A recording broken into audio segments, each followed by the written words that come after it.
আমাদের বিজনেসম্যানরা সত্যিকার অর্থে আমরা রিস্ক টেকার হতে হবে। আপনি যদি রিস্ক টেকার না হন, রিস্ক এভার্স করে আপনি কত দূরে এগোবেন, এই জায়গাটা সবার বোঝা উচিত। আমরা যখনই রিস্কগুলো নেওয়া হয়েছে প্রত্যেকটা জায়গায় আমরা বেটার রেজাল্ট পেয়েছি। আর যে সমস্ত জায়গায় রিস্ক নেওয়া হয় নাই বা আমরা ডিলে করেছি, আমাদের ইয়েতে বা গভর্নমেন্টের তরফ থেকে এনফোর্সমেন্টটা দুর্বল ছিল রিস্ক টেকিংয়ের ক্ষেত্রে, সেই সমস্ত জায়গায় ডিজাস্টার হয়েছে। আপনি যদি রানা প্লাজার দিকে তাকান, এটা একটা ডিজাস্টার ছিল বিকজ তৎকালীন গভর্নমেন্টের এনফোর্সমেন্ট দুর্বল ছিল, এবং এই বিষয়ে আমাদের যারা গার্মেন্টসের যারা ফ্যাক্টরি ওনার ছিলেন তারাও এই বিষয়টা নিয়ে কোনোদিন সিরিয়াস নিয়ে নয়। পরবর্তীতে আপনি দেখেন এই পুরো জিনিসটার কি হলো, ওয়েস্টার্ন বায়াররা এসে, ওয়েস্টার্ন ব্র্যান্ডরা এসে আমাদের উপর চাপিয়ে দিল অ্যাকর্ড অ্যান্ড অ্যালায়েন্স। তার কারণে আমরা কিন্তু আমাদের গার্মেন্টস সেক্টরে ফিক্স করলাম।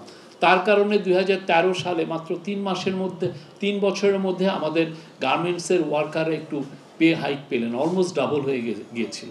আমরা তো সার্ভাইভ করেছি, ঠিক না?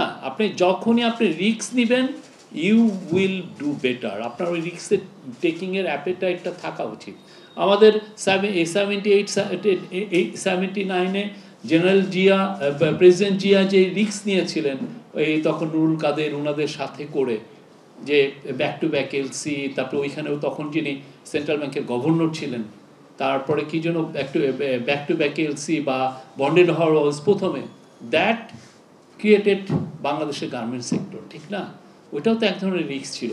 আমার মনে আছে 2005-এ, আমি তখন জার্নালিস্ট, তখন 2005-এ যখন কোটাতে আমরা কোটা ফ্রি ওয়ার্ল্ডে ঢুকলাম, তার আগে আমাদের তৎকালীন যারা ইকোনমিক থিঙ্ক ট্যাঙ্ক ছিলেন, কি বাজে বাজে তাদের চিন্তা ভাবনা, বাজে বাজে তাদের আইডিয়া, যে এইটা আমরা যদি খুব ভালো মেজার না নেই, আমাদের না হয়, তাহলে এই আমরা যে কোটা ফ্রি ওয়ার্ল্ডে যে আমরা ঢুকছি, তার ফলে আমাদের মেয়েদের কি অবস্থা হবে, সবাই রাস্তায় দাঁড়িয়ে থাকবে রাতের বেলা, এই ধরনের কথা আসে। বাট আমরা তো ওইখান থেকে গ্র্যাজুয়ালি করেছি, আমরা ক্লাইম্ব করেছি, তো ওইটা আমাদের আরও জন্য ইট বিকেম এ বিগ ম্যাসিভ, আমাদের জন্য আসলে গ্রোথ অপরচুনিটি নিয়ে আছে।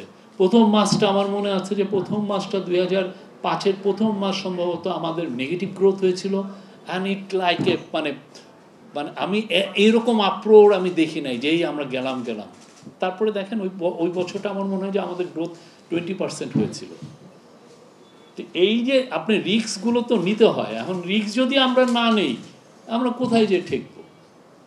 বারবার একই এসে আমার যেগুলো ডেটা, যেগুলোকে আমি চেরি পিক করলে আমার লাভ হয়, সেই ডেটাগুলো সামনে রেখে আমি একটা ইকোনমিক কনক্লুশন ড্র করতে চাচ্ছি। ইট ডাজন্ট হেল্প এনিওয়ান, কাউকে হেল্প করে না এটা। আমরা ক্যাম্বোডিয়া রিস্ক নিয়েছিল, ক্যাম্বোডিয়ান রিস্ক নেওয়ার কারণে ক্যাম্বোডিয়ার ওয়ার্কারদের বেতন এখন, গার্মেন্টস ওয়ার্কারদের বেতন, মিনিমাম বেতন $208। আমরা রিস্ক নেই নাই কনসিস্টেন্টলি। যখনই ওয়ার্কারদের কি জন্য মিনিমাম ওয়েজ বাড়ানোর সময় হয়েছে, তখন আমরা ম্যানুফ্যাকচারের কাছ থেকেই চলে গেল আমাদের আমাদের পুরো ফ্যাক্টরিগুলো সম্বন্ধ হয়েছে। তখন তখন আপনার ডিবেটটাই দাঁড়ায় যে আপনি কি ফ্যাক্টরি বাঁচাবেন না ওয়ার্কারের বেতন বাড়াবেন, এই ডিবেটে নিয়ে আসা হয়। দেখেন আমাদের এখন ফ্যাক্টরি ওয়ার্কারের বেতন কত? 12,500 টাকা, মানে হচ্ছে এক্স্যাক্টলি $100। আমরা সেই 2018 সালে যখন আমরা ওয়ার্কারের বেতন 8,000 টাকা করা হয়েছিল, তখনও ওই 8,000 ওয়াজ অলমোস্ট লাইক $100। একই তো। এই রিস্কগুলো তো সত্যিকার অর্থে একটা গভর্নমেন্ট বা একটা প্রাইভেট সেক্টর সবাই মিলে এটা নিতে হয়। বারবার আমাদেরকে কেন চাপিয়ে দেওয়া হবে যে এই তুমি এটা না নিলে, তুমি কমপ্লায়েন্স না করলে? ওয়েস্টার্ন আমাদেরকে চাপিয়ে দিচ্ছে বলে আমাদের কিছু বেশিরভাগ কাজগুলো হচ্ছে। আপনার সেই টম হার্কিন 1990s উনি একটা বিল উঠালেন আমেরিকান সিনেটর টম হার্কিন, যে বাংলাদেশের চাইল্ড লেবার। দেখেন কত দ্রুত আমাদের যারা গার্মেন্ট ম্যান হয়, তখনও তো আমাদের দুর্বল গার্মেন্টস ফ্যাক্টরিগুলো, তারা কিন্তু চাইল্ড লেবার একদম A to Z, একটা ফ্যাক্টরিতে চাইল্ড লেবার রাখে নাই, যত দ্রুত তারা কাজ করেছেন। তো জিনিসটা কি আসলো, তো একজন আমেরিকান পাওয়ারফুল একটা সিনেটরের একটা আমি সোজা বাংলা বলা যায় ঝাড়িতে। এটা তো এগুলো তো ভালো না, এই জিনিসগুলো তো ভালো। আপনি যদি বাংলাদেশের পুরো গার্মেন্ট সেক্টর বা আমাদের ইকোনমির হিস্ট্রিগুলো দেখেন, কি রিফর্মগুলোই হয়েছে আমরা ওয়েস্টার্ন পাওয়ারদের আমরা এক ধরনের প্রেশারে পড়ে আমরা এই কাজগুলো করছি। এখন আসছে কমপ্লায়েন্সের কথা, গ্রিন ট্রানজিশনের কথা আসছে। আমরা তো এই কাজগুলো তো করতে পারি, why not, let's do it, let's do it. এই জায়গাগুলো সত্যিকার অর্থে মানে রিস্ক টেকিংটা শুধুমাত্র গভর্নমেন্ট করবে না, রিস্ক টেকিং প্রাইভেট সেক্টর থেকেও আসতে হবে। আদারওয়াইজ তো আপনি রিস্ক টেকিং না হলে আপনার প্রোডাক্টিভিটি বাড়বে না। আমি যা ইকোনমিক বই যাটা পড়ছি, যেটা দিয়ে আমার এই জায়গাগুলো, এবং এই ক্ষেত্রে সত্যিকার অর্থে আপনি জার্নালিস্টদের দায়িত্ব হচ্ছে নির্মোহভাবে ডেটাগুলো দেখা।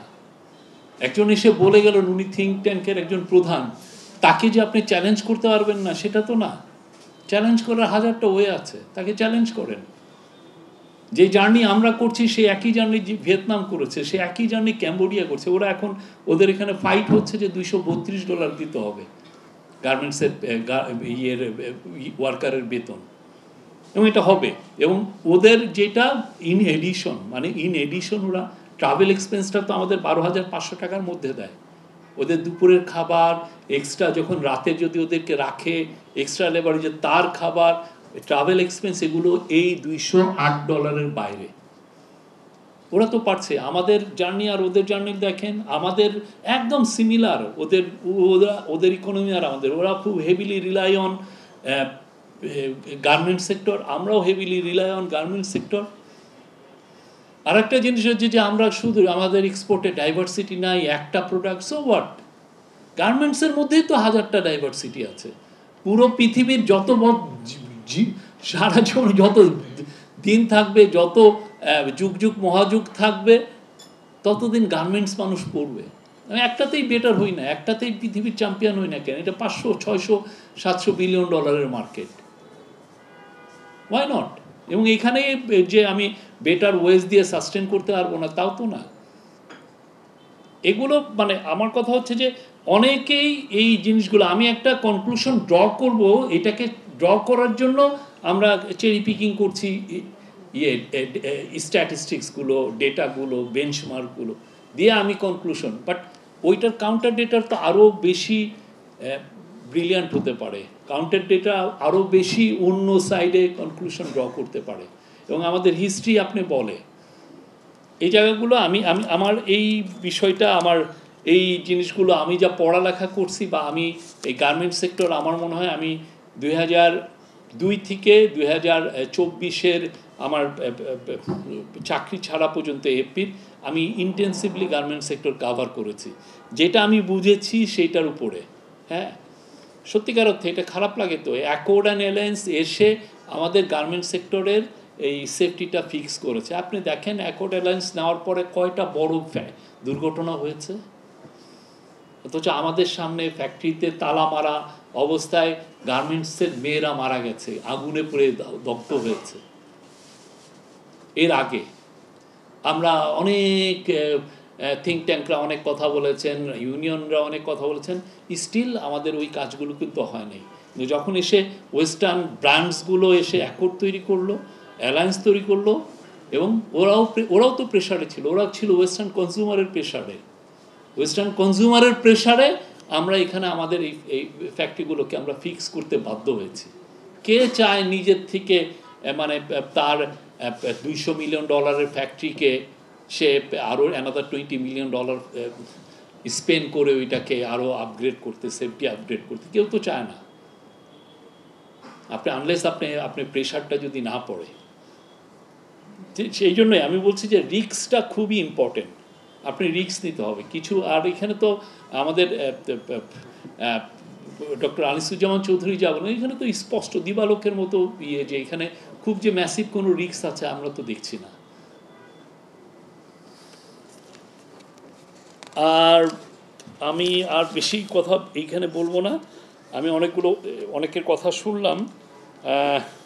আমার মনে হয় যে এগুলো বিষয়ে আরেকটা বসে, আমি তাইওয়ানে গিয়েছিলাম, বিজিএমইর উচিত নিজস্ব রিসার্চ একটা ভালো একটা বডি করা, গ্লোবাল মার্কেটগুলোকে অবজার্ভ করা, এই জিনিসগুলোকে এই যে এই ডিবেটটা হচ্ছে সেটা আপনি নিজে এসে না বলে আপনার যদি বিজিএমইর যে একটা খুব স্ট্রং একটা রিসার্চ আর্ম যদি থাকতো, সে একটা কম্পিলিং কেস একটা হাজির করতে পারতো।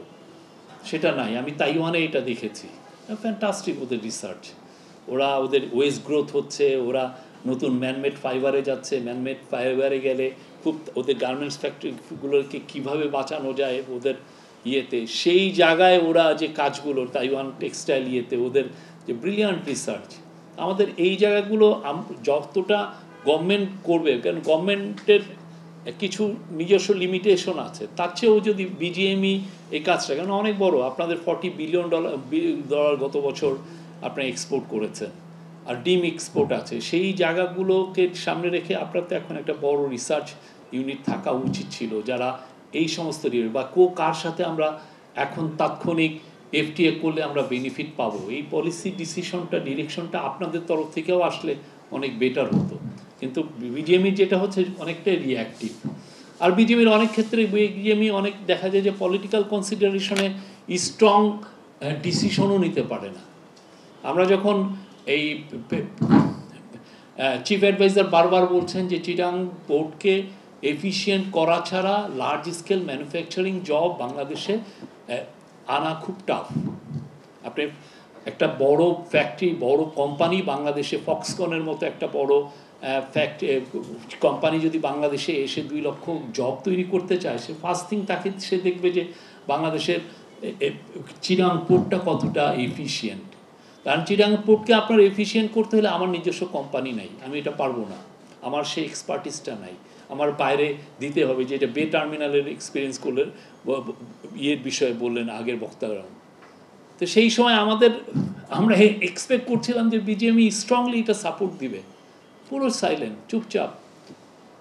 এটা বেনিফিটটা কার হবে? এক্সপোর্ট আমরা যদি করি কি জন্য, চিটাং পোর্টটাকে যদি এফিশিয়েন্ট করা হয়, বেনিফিট হবে প্রত্যেকটা ম্যানুফ্যাকচারার, এক্সপোর্ট হবে। তার একটা দিন এক্সপোর্টের থেকে যদি একটা দিন বাঁচানো যায়, এটা তার জন্য ম্যাসিভ লাভ। ইভেনচুয়ালি আমাদের ফ্রেটের কস্ট, শিপমেন্ট কস্ট কমে আসবে। আর যত বেশি চিটাং পোর্ট এফিশিয়েন্ট হবে, তত বেশি ম্যানুফ্যাকচারিং জব এখানে তৈরি হবে। এখানে এটার কোনো উল্টা কিছু নাই, একদম ধ্রুবলোকে। এটা চিফ অ্যাডভাইজার আমার মনে হয় কতবার বসেছেন, ফরেন যারা বায়ার তাদের সাথে, ব্র্যান্ডের সাথে বসেছেন, টপ বিজনেসম্যানদের সাথে বসেছেন, যারা গ্লোবালি বিশাল বিশাল ফ্যাক্টরি যারা গ্লোবালি তৈরি করেন, সবাই বলেছেন যে না, তোমার পোর্টটাকে এফিশিয়েন্ট করতে হবে। এবং দ্যাটস দ্য স্টোরি অফ পুরো থ্রু আউট ফার ইস্ট এবং সাউথ ইস্ট এশিয়ার স্টোরিটাই এটা। তারা তাদের পোর্টগুলোকে সুপার এফিশিয়েন্ট করেছে। আমি আমার বাংলাদেশের চিটাং পোর্টের এফিসিয়েন্সি ছাড়া একচু লাগাতে পারবো না, সম্ভব না। হাই এন্ড আপনি ম্যানুফ্যাকচারিং জব তৈরি করবেন, আপনার এটা লাগবে। তো এই জিনিসগুলো তো যতটা না এই গভর্নমেন্টের, ইন্টারিম গভর্নমেন্টের লোকরা, এটা তো ইভেন এই আওয়াজটা তো তোলা উচিত ছিল হচ্ছে বিজনেসম্যানদের থেকে, ম্যানুফ্যাকচারারদের তরফ থেকে, ঠিক না? এটা তো বেনিফিটটা তো ডাইরেক্টলি তাদেরকে ইম্প্যাক্ট করে। যাক, আমরা এফটিএর কথা আসছে আমাদের, ডক্টর আনিসুজ্জামান বললেন জাপানের সাথে, জাপান ছাড়াও আরও কয়েকটা দেশের সাথে কথা হচ্ছে, সিঙ্গাপুরের সাথে কথা হচ্ছে, ইউএইর সাথে কথা হচ্ছে, সম্ভবত সাউথ কোরিয়ার সাথে কথা হচ্ছে, আমি না মালয়েশিয়ার সাথে কথা হচ্ছে। তো এগুলো অবভিয়াসলি এটা এই গভর্নমেন্টের প্রায়োরিটির মধ্যে আছে, এই কাজগুলো হচ্ছে, আমি অন্তত এটা বলতে পারি।